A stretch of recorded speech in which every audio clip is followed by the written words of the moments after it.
సభ ఎలా ఉండబోతుందంటావు? నెంబర్ 1 దాంట్లో ఇబ్బంది లేదు.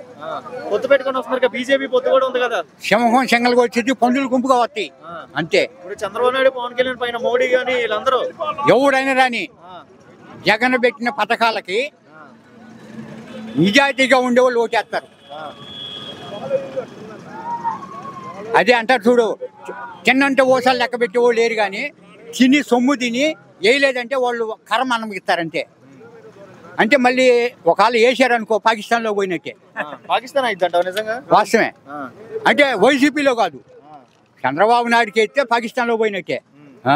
అవే ఇప్పుడు చూస్తున్నట్లయితే పవన్ కళ్యాణ్ అంటున్నాడు కదా, నువ్వు నాలుగో పిల్లం నేను ఎంత చూస్తాను జగన్ అని అంటున్నాడు కదా.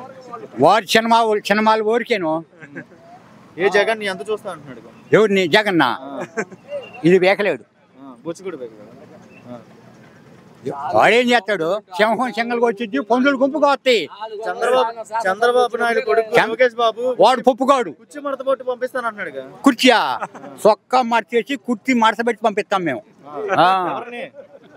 లోకేష్ని. మంగళగిరిలో గెలుస్తాను అంటున్నాడు, మళ్ళీ వచ్చి జెండా ఎగిరిద్దా అంటున్నాడు టీడీపీ. ఎప్పటికి? అబ్బా 2 నెలల గెలిచే పనే లేదు. ఎవరు వస్తే బాగుంటుంది? జగనే.